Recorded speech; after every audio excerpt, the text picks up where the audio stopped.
चला तर आज आपण बनवूया डुबुक वड्या।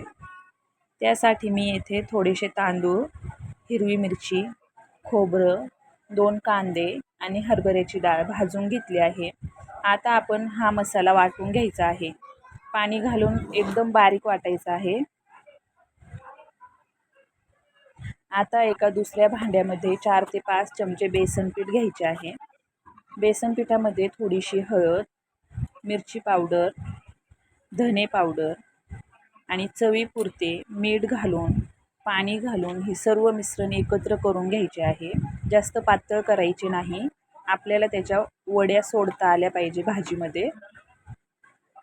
आता दुसरीकडे एका कढईत 4 चमचे तेल घेऊन ठेचलेला लसूण घालून लसूण थोडा ब्राऊन झाला की त्यामध्ये आपण कढीपत्ता घालणार आहोत। त्यानंतर त्यामध्ये धने पावडर घालून घ्यायची आहे, थोडीशी हळद, गरम मसाला, तुम्ही येथे तुमचा कोणताही घरगुती मसाला वापरू शकता आणि वाटलेले वाटण घालून घ्यायचे आहे। आता एक 10 ते 15 मिनिटे तेल सुटेपर्यंत हे वाटण आपण परतून घेणार आहोत। आता एका दुसऱ्या भांड्यामध्ये थोडेसे गरम पाणी ठेवायचे आहे। भाजीमध्ये गरम पाणीच वापरणार आहोत आपण। चवीपुरते मीठ घालून घ्यायचे आहे। मसाला चांगला तेल सुटेपर्यंत परतून झाला की यामध्ये आपण गरम केलेले पाणी घालणार आहोत।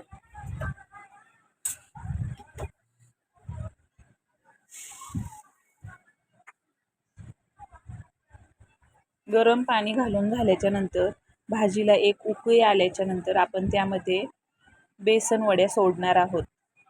तुम्ही बघू शकता, तुमच्या पद्धतीने तुम्ही वड्यांची साईज कमी जास्त करू शकता। मी इथे मीडियम साईजच्या सोडल्या आहेत वड्या।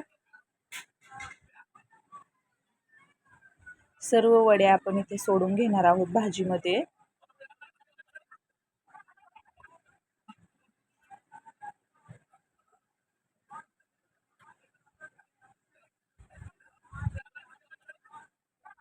सर्व वड्या सोडून झाल्याच्या नंतर एक 10 ते 15 मिनिटे आपण भाजी शिजवून घेणार आहोत।